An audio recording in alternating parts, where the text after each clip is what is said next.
Pundido, yun. Gandang araw mga kabubog. Ang topic natin for today's video ay pundido. Ano? At may nabiling pundido yung ating mga mga bataan kahapon. At ito ay mahigit nasa 400 kilo mga kabubog. Dinala ito sa isang junk shop dyan sa tabing highway, baguhang junk shop, subalit ni-reject at pumunta dito yung may-ari at iniwanan daw nung tauhan doon. Matapos ibaba ay ni-reject nung mga tauhan ng junk shop at hindi raw nabibili sa kanila. Ngayon hindi na maikarga nung mga pinadalang tao sa dump truck, ay iniwanan na lang kaya pumunta dito sa atin yung may-ari at tinawag yung ating mga mga magbubuti at pinakiyaw nila to ng toto at sila, nakamahigit 400 kilo. So panalo sila ng nasa 200 kilo. So mamaya magbigay tayo ng ideya sa pundido, paano ba malalaman kung pundido, mga kabubog. So samahan nyo muna ako sa aking mga paggawa at sa bandang huli magbigay tayo ng ideya.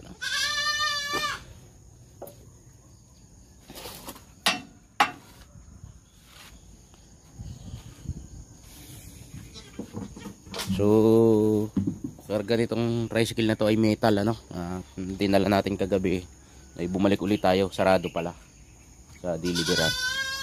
So ito naman yung ikinarga natin kahapon na bubog, pang deliver na. Flat pa yata, sobrang bigat mga kabubog. Samahan nyo ako sa maghapon ito.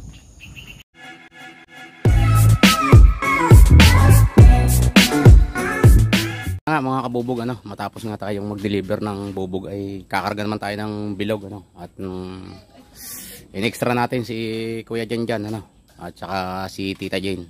So ready na ba? Ilang piraso yan? Sige, so ikaw sa taas, akong bubuhat, tapos sa tangan ako ni Tita, para mabilis kasi baka may baklod tayo mamaya. Zero na. Laki, sa huli na yan. Ito muna.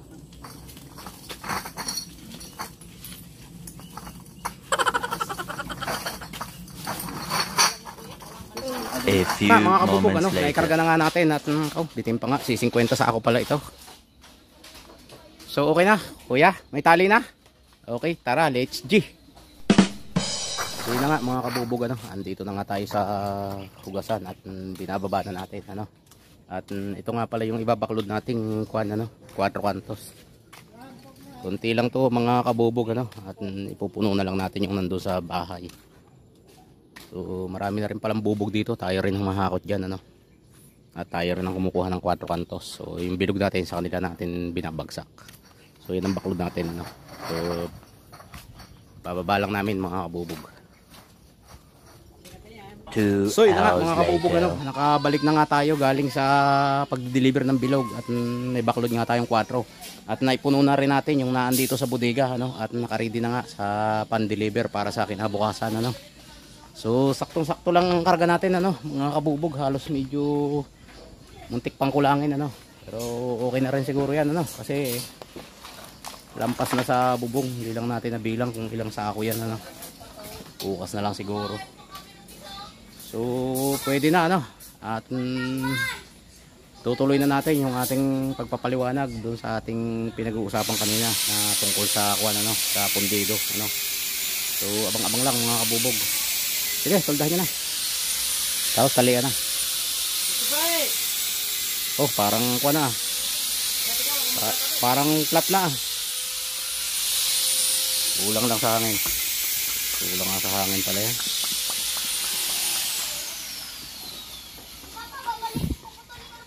Binder pa natin yan? Binder nyo. Nandito yata ang binder sa loob. Binder ko ang ulat ko. Lahat, gitna, tatluhin nyo. 3 binder dyan. Tanggalin. Kaya na nga mga kabubog, tungkol nga doon sa pundido, para magkaroon tayo ng ideya, sa ating, kung baguhan tayo o sa negosyong junk shop o kaya sa mga nagbebenta, ano.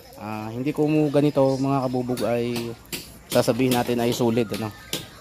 At yun nga, yung nagbebenta nga nito ay ni-reject doon sa junk shop at hindi nga raw nabibili sa kanilang pundido, no. So pagka ganito, halimbawa pagka pinukpok mong ganyan at napingas, ibig sabihin pundido yan, ano.